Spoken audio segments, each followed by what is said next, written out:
Assalamualaikum warahmatullahi wabarakatuh. Perkenalkan, saya Ridwan, calon guru penggerak dari Kabupaten Sidrap.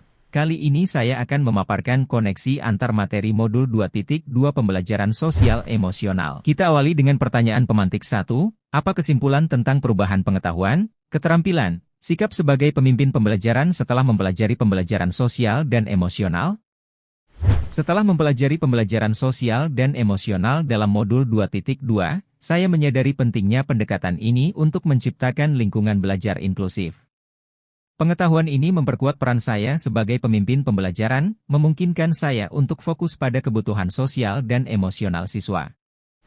Selain itu, keterampilan dalam mengimplementasikan KSE, komunikasi efektif, dan manajemen kelas semakin meningkat. Sikap juga menjadi lebih empatik dan inklusif, yang mendukung terciptanya lingkungan belajar yang suportif dan responsif terhadap kebutuhan siswa. Berikutnya pertanyaan pemantik 2, apa kaitan pembelajaran sosial dan emosional yang telah Anda pelajari dengan modul-modul sebelumnya? Pembelajaran sosial dan emosional, PSE, terkait erat dengan modul-modul sebelumnya. Modul 2.2 yang membahas tentang pembelajaran sosial emosional memiliki keterkaitan yang kuat dengan konsep yang diajarkan dalam modul 1.1, yaitu filosofi pendidikan Ki Hajar Dewantara. Salah satu prinsip Ki Hajar Dewantara adalah mewujudkan pembelajaran yang mengutamakan kepentingan anak. Dalam konteks ini, pembelajaran sosial emosional dapat dianggap sebagai bentuk implementasi nyata dari prinsip tersebut. Modul 2.2 memiliki hubungan erat dengan konten yang ada dalam modul 1.2 mengenai nilai dan peran guru penggerak. Memahami nilai-nilai dan peran seorang guru penggerak akan memberikan fondasi yang kuat dalam menerapkan pembelajaran sosial emosional. Pengalaman dalam mengimplementasikan pembelajaran sosial emosional juga dapat menjadi faktor yang membentuk dan meningkatkan nilai-nilai serta peran seorang guru penggerak. Pembelajaran sosial dan emosional memiliki keterkaitan yang kuat dengan visi seorang guru penggerak yang dijelaskan dalam modul 1.3. Implementasi pembelajaran sosial emosional tidak hanya berkontribusi pada pengembangan kompetensi sosial dan emosional siswa, tetapi juga sesuai dengan tujuan guru penggerak untuk menciptakan lingkungan pembelajaran yang inklusif, memberdayakan siswa, dan merangsang perkembangan potensi mereka. Guru memiliki beberapa pilihan dalam melaksanakan pembelajaran sosial dan emosional, seperti melalui pembelajaran eksplisit, pengintegrasian ke dalam proses pembelajaran, dan membentuk lingkungan kelas dan sekolah yang kondusif.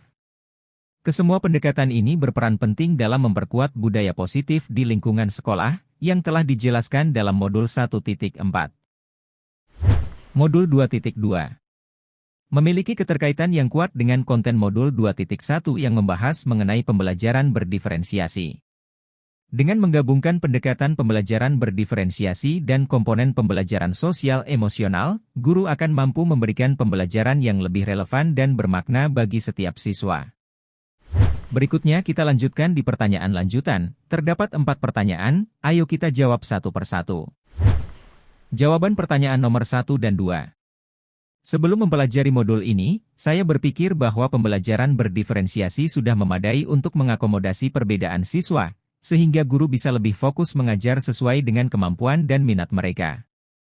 Namun, setelah mempelajari modul ini, saya menyadari bahwa pembelajaran berdiferensiasi saja tidak cukup. Kombinasi dengan pembelajaran sosial emosional ternyata lebih efektif untuk mempersiapkan siswa secara mental, sosial, dan emosional.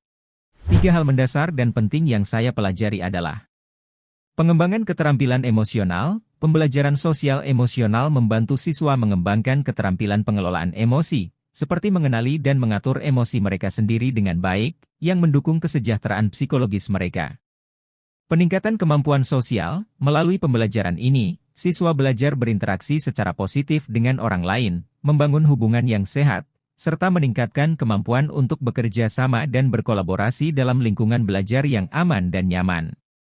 Mendukung kesejahteraan mental, pembelajaran sosial emosional bertujuan untuk meningkatkan kesejahteraan psikologis siswa dengan mengajarkan strategi coping yang efektif, meningkatkan rasa percaya diri, dan membantu mengurangi stres dan kecemasan dalam konteks pendidikan yang mendukung. Berikutnya yang terakhir jawaban dari pertanyaan lanjutan, perubahan yang akan saya terapkan di kelas dan di sekolah. Kepada murid, yang pertama mengintegrasikan aktivitas kolaboratif dalam pembelajaran, seperti proyek kelompok yang memerlukan komunikasi aktif dan resolusi konflik yang membangun. Yang kedua, menyediakan waktu khusus untuk refleksi pribadi dan sesi diskusi kelompok kecil tentang pengalaman emosional, serta mengintegrasikan praktik mindfulness dalam rutinitas kelas. Selanjutnya untuk guru atau rekan sejawat, 1. Mendorong kolaborasi antar guru dalam mengembangkan strategi pembelajaran berbasis tim yang memperkuat keterampilan sosial siswa, seperti model pembelajaran kooperatif.